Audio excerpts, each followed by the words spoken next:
جاگنا ہو جاگ لے افلاک کے سایہ تلے، حشر تک سونا پڑے گا خاک کے سایہ تلے۔ نہ سنبھلو گے تو مٹ جاؤ گے ہندی مسلمانوں، نہ سنبھلو گے تو مٹ جاؤ گے ہندی مسلمانوں، تمہاری داستاں تک بھی نہ ہوگی داستانوں میں۔ اللہ رب العزت جل مجدہ الکریم کا ہزار ہزار شکر و احسان ہے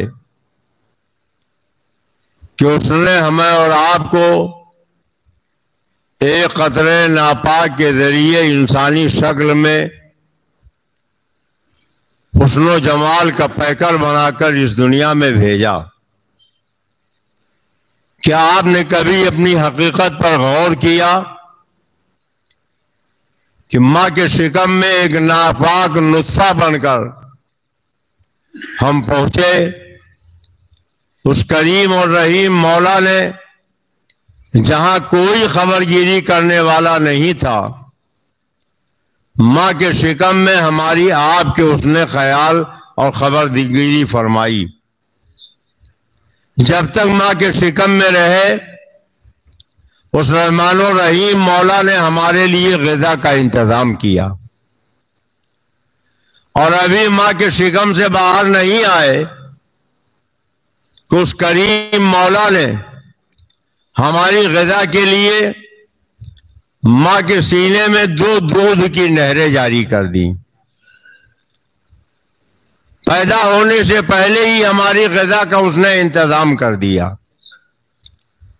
اور کچھ تھوڑا سا ہم نے ہوش سنبھالا تو اس رحیم اور کریم مولا نے ہماری غذا کے لیے طرح طرح کی نعمتیں پیدا فرما دیں۔ ناپاک قطرے سے اس نے انسانی پیکر میں ہم کو ڈالا تو چلنے کے لیے دو مضبوط پیر دیے، پکڑنے کے لیے دو سخت اور اچھے ہاتھ عنایت فرمائے، دیکھنے کے لیے حسین آنکھیں دیں، بولنے کے لیے زبان عنایت فرمائی، اور حسین و جمیل چہرہ عطا فرمایا۔ اس کریم مولا نے ہمیں کیا کیا نعمتیں عطا فرمائی، خود قرآن میں فرماتا اگر تم میری دی ہوئی نعمت کا شمار کرنا چاہو تو شمار نہیں کر سکتے۔ جب انسان اس دنیا میں آیا تو ماں کے پیٹ سے نہ آپ کھیت لے کر آئے، نہ باغ لے کر آئے، نہ کپڑا لتا لے کر آئے، نہ دنیا کی کوئی دوسری نعمت لے کر آئے۔ مادر ذات برہنہ آپ ماں کے شکم سے پیدا ہوئے، اس رحیم و کریم مولا نے آپ کے عیش و آرام کے لیے طرح طرح کی نعمتیں آپ کو عطا فرما دی۔ خود ساری نعمتیں، ساری چیزیں اللہ رب العزت نے عطا فرمائیں، اور خود ہی دینے کے بعد قرآن میں فرماتا ہے کون ہے جو اللہ کے لیے قرض دے قرض حسنا، یعنی خود ہی اس نے رقم دی، خود ہی اس نے نعمتیں اور جائیداد دی، اور خود ہی اپنی دی ہوئی چیز کو ہم سے قرض حسنا کہہ کے مانگ رہا ہے۔ اور قرآن میں فرماتا جو تم میری راہ میں قرض دو گے، ایسا نہیں کہ دینے کے بعد میں اسے ہڑپ کر لوں، بلکہ دگنا کر کے میں تمہیں اسے واپس کر دوں گا۔ خود ہی دیا، خود ہی قرض کے طور پر مانگا، اور پھر خود ہی اس کو دگنا کر کے عطا فرمایا۔ یہ اس کا کرم نہیں تو اور کیا ہے۔ لوگ اس کی دی ہوئی نعمتوں کا، اس کے احکام کا کتنا لحاظ کرتے تھے۔ ایک دن اللہ کے پیغمبر مدینہ طیبہ کی ایک گلی سے گزر رہے تھے، دیکھا ایک عالی شان بلڈنگ 2 منزلہ مکان بن کے تیار کھڑا ہے۔ غربت و افلاس کا زمانہ تھا، لوگ فاقے کر رہے تھے، جنگوں میں جانے کے لیے ان کے پاس اسلحے نہیں تھے، اور کسی نے 2 منزلہ شاندار عمارت بنائی. سرکار نے دیکھا تو خوش ہونے کے بجائے ناراض ہوئے, پیشانی پر سکن پڑ گئی. جو لوگ ساتھ تھے انہوں نے مکان کے مالک کو جا کر پوری بات بتائی.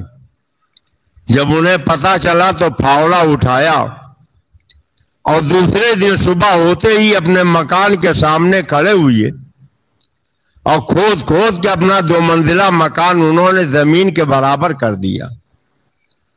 پھر اللہ کے پیارے رسول ادھر سے گزرے تو فرمایا یہاں تو بہت عالی شان بلڈنگ تھی, یہ کھنڈر کیسے ہو گیا؟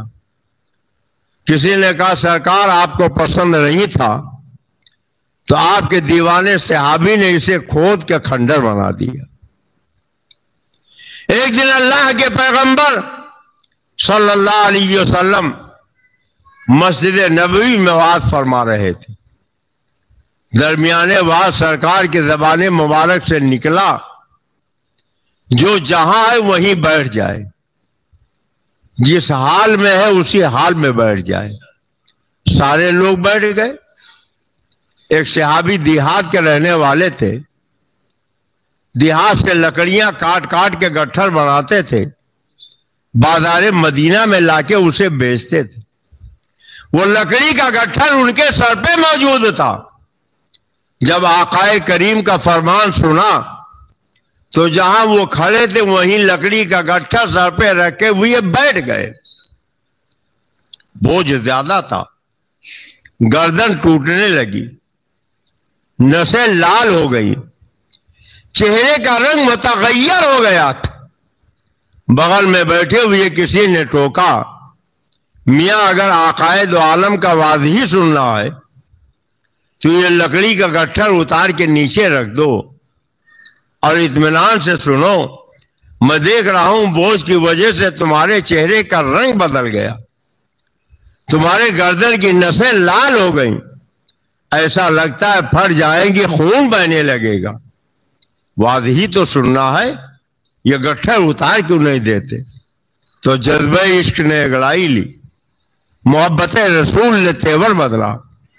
کہنے لگے سنو, چہرے کا رنگ لال ہو, یہی اتنا نہیں, اگر چہرے سے میرے خون ٹپکنے لگے, گردن کی رسیں پھٹ جائیں, خون بہنے لگے, گردن ٹوٹ جائے, یہ سب تو مجھے گوارا ہے, مگر یہ میری کیفیت بدل جائے یہ مجھے گوارا نہیں. کہا آخر ایسا کیوں؟ کہا سرکار کو سنا نہیں فرمایا تھا جو جہاں ہے وہیں بیٹھ جائے, جس حال میں ہے اسی حال میں بیٹھ جائے.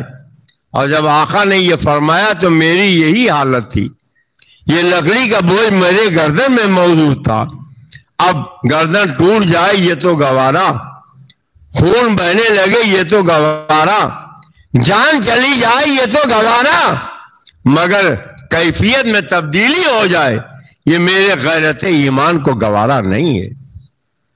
آپ نے سنا ہوگا ایک جنگ کے موقع پر زخم لگا, ایک صحابی پیاسے تڑپ کر جان دے رہے تھے, العطش العطش, پیاس پیاس پیاس کہہ رہے تھے.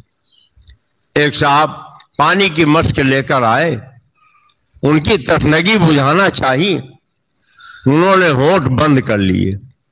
کہا ابھی تو پیاس پیاس چلا رہے تھے, پانی کیوں نہیں پیتے؟ کہا مجھ سے زیادہ پیاسا میرا ایک بھائی وہ سامنے ہے, جاؤ پہلے اس کو پانی پلاؤ. دوڑ کر وہاں پہنچے, انہوں نے اشارہ کیا کہ مجھ سے زیادہ پیاسا میرا ایک بھائی وہ دیکھو سامنے ہے, پہلے اس کو جا کے پلاؤ. وہاں پہنچے تو انہوں نے چوتھے کی طرف اشارہ کر دیا. اس طرح سب ایک دوسرے کو اشارہ کرتے رہے. آخری کے پاس پہنچے تو دیکھا پیاس پیاس کہتے ہوئے وہ اپنی روح خدا کے سپرد کر چکے تھے. دوڑ کے اس سے پہلے والے کے پاس پہنچے, وہ بھی پیاسے ہی اللہ کو پیارے ہو گئے تھے. اس سے پہلے والے کے پاس پہنچے, دیکھا وہ بھی پیاسے اللہ کو عزیز ہو چکے تھے. سب سے پہلے کے پاس پہنچے, دیکھا پیاس ہی کی حالت میں ان کی بھی روح ان کے جسم سے نکل گئی. یہ نبی کے صحابہ ہیں.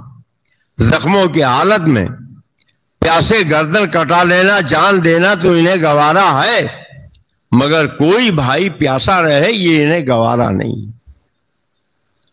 اللہ کے پیارے رسول نے جب جب اعلان فرمایا، صحابہ اپنی پاک حلال جائز کمائی لے کر اپنے نبی کی خدمت میں حاضر ہو گئے. اب اللہ کہتا ہے کون ہے جو اللہ کی راہ میں قرض دے، قرض حسنا، اور اس یقین کے ساتھ دے کہ وہ جتنا دے گا میں اس کو دگنا کر کے اسے واپس کر دوں گا. زمانے کے حالات بدلنے میں دیر نہیں لگتی.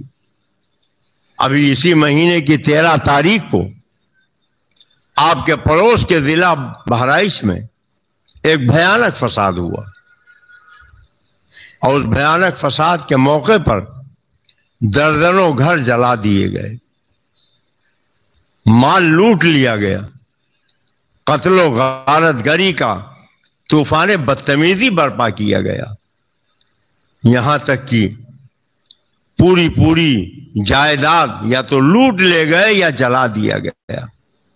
جو غلہ نہیں لے جا پائے اس میں بھی آگ لگا دیا.